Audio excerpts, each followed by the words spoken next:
Hello friends, आप सबका स्वागत है अपने यूट्यूब चैनल ध्यान अकेडमी पर।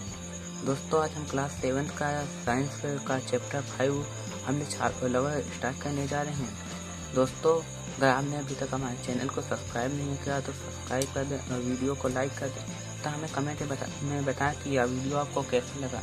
चलो दोस्तों, अब हम स्टार्ट करते हैं चैप्टर अम्ल, क्षार और लवण। दोस्तों, अम्ल और क्षार लवण। अम्ल का हम जानते हैं कि अम्ल कैसा होता है। अम्ल स्वाद में खट्टे होते हैं कि क्षार स्वाद में कड़वे होते हैं।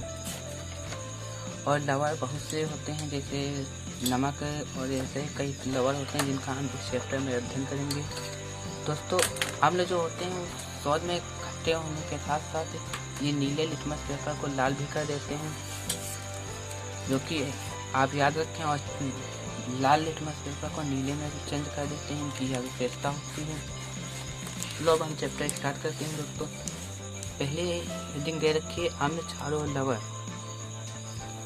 जो भी खट्टे पदार्थ होते हैं, दही है, नींबू का रस है, संतरा, सिरके का स्वाद, ये सब खट्टे होते हैं, लेकिन इनमें अम्ल पाया जाता है।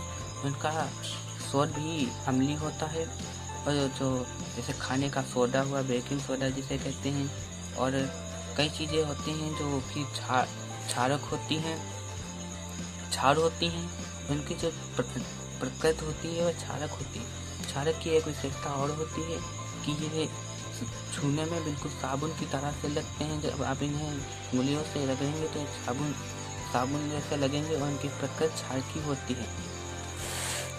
अब हम ये आप इन्हें चख नहीं सकते हैं, क्योंकि बहुत से ऐसे होते हैं जो कि हमें नुकसान पहुंचा सकते हैं। इसलिए आप बिना किसी की परामर्श के बिना कोई भी अम्ल को चखें ना, जिससे कि आपको खतरा भी हो सकता है। इसलिए आप कोई भी वो चखने की कोशिश ना करें, और बिना किसी परामर्श के। दोस्तों, कुछ अम्ल के नाम दे रखे हैं कि कौन से अम्ल किसमें पाए जाते हैं। जैसे एसिटिक अम्ल सिरके में पाया जाता है, फार्मिक अम्ल चींटी का डंक में पाया जाता है, सिट्रिक अम्ल नींबू कुल के सिट्रिक फल जैसे संतरा, नींबू, जितने भी नींबू कुल के फल होते हैं जैसे संतरा, मौसमी वगैरह होता है, इसमें सब में साइट्रिक अम्ल ही पाया जाता है। और दही जो जिसमें लैक्टिक अम्ल पाया जाता है, पालक में ऑक्सैलिक अम्ल पाया जाता है, एस्कॉर्बिक अम्ल आंवला और सिट्रिक फल में पाया जाता है, जिसमें कि विटामिन सी होता है। और टार्ट्रिक अम्ल इमली, अंगूर, कच्चे आम इत्यादि में पाया जाता है।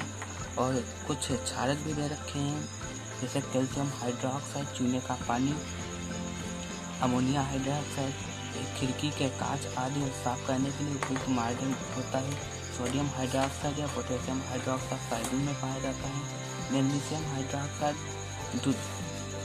दूधिया मैग्नीशियम या मिल्क का मैग्नीशियम भी कहते हैं, उसमें पाया जाता है। यह सब आप सब यह सारी अवश्य याद कर लें, जो कि आपके लिए बहुत ही आवश्यक होगी।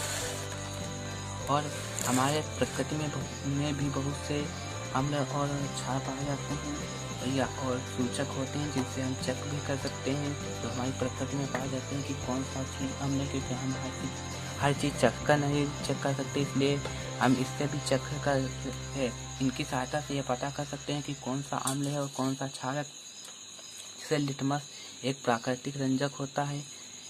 सबसे सामान्य रूप से उपयोग किया जाने वाला यही प्राकृतिक सूचक लिटमस ही है।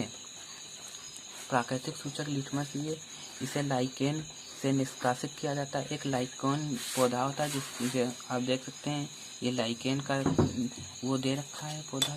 इसी से हम इसे की पत्तियों को उबाल लेते हैं, फिर उससे जो रस तैयार होता है उससे एक पेपर तैयार किया जाता है। इसी से, जिसे हम लिटमस पेपर कहते हैं, उससे यह तैयार किया जाता है, जिससे हम चेक कर सकते हैं। और इसकी जो अम्ल जो होता है वह नीले लिटमस पेपर को लाल कर सकता है, और लाल लिटमस पेपर को नीला कर सकता है। समानतः यह लाल और नीले लिटमस पत्र के रूप में उपलब्ध होता है। या जो हमें लाइकेन का पौधे से हम बनाते हैं, नीले और लाल के रूप में हमें लिटमस पेपर के रूप में उपलब्ध हो सकता है। आप ये देख सकते हैं क्रियाकलाप दे रखा है। आप भी इस तरह से कोई क्रियाकलाप कर सकते हैं और पता कर सकते हैं कि कौन सा लिटमस है, कौन सा क्षारक है, कौन सा क्षार है। और हल्दी भी एक लिटमस पेपर होता है। जैसा कि आप देखते होंगे कि हल्दी से पहले हम आपको एक बात बता दें, कई उदासीन विलयन कहलाते हैं। क्या चीज़ होते हैं? ऐसे विलयन जो लाल और नीले लिटमस पेपर में कोई परिवर्तन नहीं करते हैं। कई बार लिटमस पेपर की सहायता से चेक करना चाहते हैं लेकिन इनमें कोई परिवर्तन नहीं होते हैं। ऐसे जो विलयन होंगे ये उदासीन विलयन कहलाते हैं। ऐसे पदार्थ ना तो अम्लीय होते हैं और ना ही क्षारकीय, अर्थात जो ना तो क्षारक हो और ना ही अम्लीय हो, ये पदार्थ विलयन उदासीन विलयन कहलाते हैं। हल्दी भी एक प्राकृतिक सूचक होता है। आप देखते होंगे कि जब कभी भी हल्दी आपके सफ़ेद कपड़ों पर लग जाती है तो उसके बाद आप साबुन से धोना चाहते हैं, इसके कारण उसमें पीला सा रंग आ जाता है। यह हल्दी क्षारक होती है, इसी कारण से इसमें पीला सा रंग आ जाता है। और यह अर्थात यह जो हल्दी होती है यह सूचक का काम करती है और साबुन में क्षारक होता है, इसी कारण वह रंग परिवर्तित कर देता है। अब आप यह सारणी भरिए और कोशिश करिए भरने की कि हल्दी के विलयन पर कौन कौन सा क्या प्रभाव डालेगा। नींबू का रस, संतरे का रस, सिरका का रस, दूधिया, मैग्नीशियम, खाने का सोडा, चूने का पानी, शक्कर, नमक। जैसा कि ये एक नीचे योग दे रखा है उसमें यह किया जा रहा है। और आप देख सकते हैं कि सूचक के रूप में गुड़हल के पुष्प से सूचक इस प्रकार से तैयार किया जाता है कि गुड़हल के पत्तियां जो होती हैं उनको तोड़कर उन्हें पानी में उबाला जाता है। उसके बाद जो तैयार होता है उससे हम सूचक बनाते हैं। साथ जो पानी होता है वो उसमें पत्तियां अपना कलर छोड़ देती हैं, फिर उनकी सहायता से हम उस विलयन की सहायता से हम पता लगाते हैं कि कौन सा अम्ल है और कौन सा क्षारक है। सूचक का अम्लीय, क्षारकीय और उदासीन विलयन पर क्या प्रभाव पड़ता है, ये सब आप गुड़हल के पुष्प का सूचक बनाकर पता कर सकते हैं। और एक ये दे रखा है गुड़हल का पुष्प और तैयार, ये देखो सूचक तैयार किया गया है जिससे आप हम पता लगा सकते हैं कि कौन सा ये सूचक है और ये अम्ल और क्षारक दे रखे हैं। इनसे मिलाकर इन दोनों में मिलाएंगे और जिससे कि पता चल जाएगा कि कौन सा अम्ल है और कौन सा क्षारक है। गुड़हल के पुष्प का सूचक अम्लीय विलयन को जो गहरा गुलाबी कर देता है, इससे कि पता जो गहरा गुलाबी हो जाएगा वह क्षारक होगा और जो हरा हो जाएगा वो अम्ल होगा। इससे पता चल जाएगा कि कौन सा अम्ल है और कौन सा गुलाबी है। और आप देख सकते हैं यहाँ पर एक क्रियाकलाप 5.4 दे रखा है, आप ये भी कर सकते हैं। और कई जैसे सोडियम हाइड्रोक्साइड, ऐसे हम कई क्षारों के बारे में पढ़ते हैं। और उदासीनीकरण, जब अम्ल और क्षारक आपस में क्रिया करते हैं तो उनसे जो रिएक्शन प्राप्त होती है उसे उदासीनीकरण कहते हैं। अर्थात जब अब अम्ल और क्षार को एक में मिला देंगे तो उनसे जो बनता है अम्ल और क्षार कि जब हम रिएक्शन कराते हैं अर्थात अभिक्रिया तो हमें लवण और पानी प्राप्त होता है। इस अभिक्रिया को ही कहते हैं उदासीनीकरण अभिक्रिया। और आप हम उस सूचक का उपयोग करने जाएं जिसका आपने कभी अभी तक उपयोग नहीं किया। फिनाइलफ्थैलीन भी एक प्राकृतिक सूचक ही होता है, इसका भी आप उपयोग कर सकते हैं। और आप ये दे रखा है एक प्रयोग उदासीनीकरण का प्रक्रम, आप इसको पढ़ सकते हैं। यहाँ पर फिनाइलफ्थैलीन का उपयोग किया जाएगा। अम्लीय विलयन में डॉपर से सोडियम हाइड्रोक्साइड, इसमें सोडियम हाइड्रोक्साइड जो कि क्षारक होता है इसका उपयोग किया जाएगा। परखनली को फिर धीरे धीरे हिलाएंगे। अम्लीय विलयन में जब हम डॉपर से एक सोडियम हाइड्रोक्साइड डालेंगे तो उसे फिर धीरे धीरे से हिलाएंगे और इससे जो है जब दोनों मिल जाएंगे तो एक पानी अलग हो जाएगा और विलयन बनेगा, एक लवण बनेगा। यही रिएक्शन जो होगा यही उदासीनीकरण कहलाएगा। और आप अम्ल वर्षा तो जानते ही होंगे। अम्ल वर्षा क्या होता है कि पानी में थोड़ा बहुत एसिड पाया जाता है और यह जब एसिड वर्षा होता है तो इसे ही अम्ल वर्षा कहते हैं। आप देखते हैं कि अम्ल वर्षा के कारण हमारी जैसे ताजमहल उसका रंग सफ़ेद था, सफ़ेद रंग से उसमें थोड़ा सा परिवर्तन आने लगा है। और कई हमें और देखने को क्षति मिलती है, पौधों में भी कई क्षति मिली हैं। ऐसे हमें बहुत सी क्षति अम्ल वर्षा के कारण मिली। अम्ल वर्षा हमारे लिए एक दुखदायी कारक है और फिनाइलफ्थैलीन गुलाबी रंग देता है। आप देख सकते हैं उदासीनीकरण क्रिया में जो हमें एक नया पदार्थ प्राप्त होता है जो लवण कहलाता है। ये जो हम जब आप क्रिया करते हैं तो हमें एक नया पदार्थ पानी के अलावा, तो इसे हम कहते हैं। और ये किसी अम्ल और किसी क्षारक के बीच होने वाली अभिक्रिया उदासीनीकरण अभिक्रिया कहलाती है। इस प्रक्रम में ऊष्मा के निर्मुक्त होने के साथ साथ लवण और जल भी निर्मित होता है। उदासीनीकरण क्रिया को हमने समझाया, एक बार फिर से समझाते हैं। जब अम्ल और क्षार आपस में रिएक्शन करते हैं तो उनसे लवण और जल बनता है। जो ये लवण होता है यह एक नया प्रोडक्ट होता है और यही प्रोडक्ट लवण कहलाता है, नया प्रोडक्ट जो तैयार होता है। आप देख सकते हैं जो अम्ल और प्लस क्षारक की क्रिया से लवण जल बनेगा। थोड़ी सी जब रिएक्शन होगी तो ऊर्जा भी बनेगी।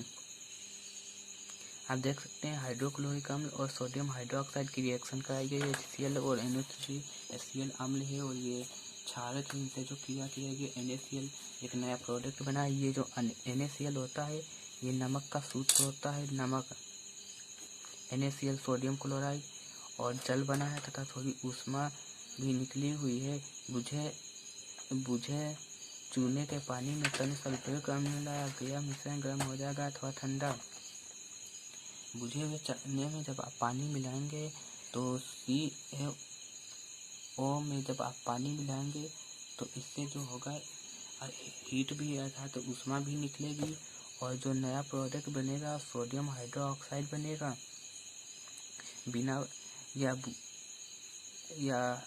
बुझा हुआ चूना नहीं, गलत हो गई। ये आप रिएक्शन रहने दें, अभी आप लोगों के समझ में नहीं आएगा। आप ऐसे ही समझने की कोशिश करें। आप देखते हैं कि जब पानी मिलाया जाता है चूने में तो उससे हीट निकलती है। यही हीट जो होती है वहाँ रिएक्शन होता है पानी और बिना बुझे हुए चूने के, तो अब जब रिएक्शन संपूर्ण होती है तो वह बुझा हुआ चूना प्राप्त होता है या बुझा हुआ चूना होता है। इसमें अगर आप H2SO4 अर्थात सल्फ्यूरिक अम्ल मिलाएंगे तो एक रिएक्शन होगा। जो रिएक्शन होगा यहाँ पर भी हीट ही निकलेगी और आप समझ सकते हैं अपाचन हमारे आमाशय में हाइड्रोक्लोरिक अम्ल पाया जाता है, जिसका अध्याय 2 में कर चुके हैं। और यह भोजन के पाचन में हमारी बहुत सहायता करता है। हाइड्रोक्लोरिक अम्ल हमारे भोजन को पचाने में बहुत सहायता करता है। यह आमाशय में पाया जाता है मूल रूप से। जब कभी इसकी अधिकता हो जाती है तो हमारे पेटों में दर्द होने लगता है। अपाचन से मुक्त पाने के लिए दूधिया में मैग्नीशियम जैसा कोई प्रतिअम्ल होता है जिसमें मैग्नीशियम हाइड्रोक्साइड होता है या अत्यधिक अम्ल के प्रभाव को अम्ल कहता है।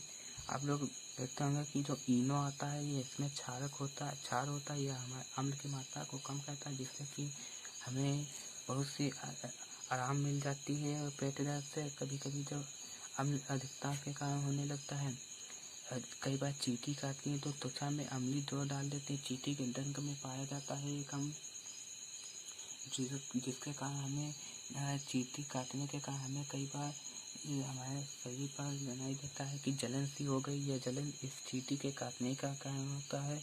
डंक के प्रभाव को नमीयुक्त खाने का सोडा होता है वह नमी पानी में मिलाकर लगाया जाता है तो उससे फायदा मिल जाता है। अथवा केलामाइन विलयन मिलाकर उदासीन किया जाता है, जिसमें जिंक कार्बोनेट भी मिला होता है। मृदा उपचार रासायनिक उर्वरकों का अधिक उपयोग मृदा को अम्लीय बना देता है। यदि मृदा अत्यधिक अम्लीय अथवा अत्यधिक क्षारीय हो तो पादपों की वृद्धि अच्छी नहीं होती है। जब मृदा अत्यधिक अम्लीय होती है तो उसे बिना बुझा हुआ चूना जैसे क्षारकों से अपचयित किया जाता है। या मृदा क्षारकीय हो तो उसमें जैव पदार्थ मिलाए जाते हैं। जब अम्ल निर्मुक्त होते हैं तो उसकी क्षारीय प्रकृति को उदासीन कर देते हैं। जो खेतों में ज़्यादा ही रासायनिक उर्वरक डाले जाते हैं तो उसमें अम्लता की मात्रा खेतों में बढ़ जाती है, जो कि हमारे पौधों की वृद्धि में नुकसानदायक होती है, इसलिए उसकी उदासीनता को कम करने के लिए चूना खेतों में डाला जाता है, या कभी मृदा हो जाती है तो उर्वरक डालकर उसे उदासीन बनाया जाता है।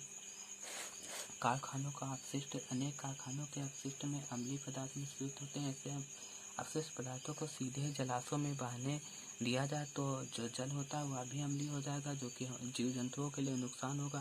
तथा कारखाने के अपशिष्ट को जलाशयों में विसर्जित करने से पहले क्षार की पदार्थ मिलाकर उदासीन किया जाता है और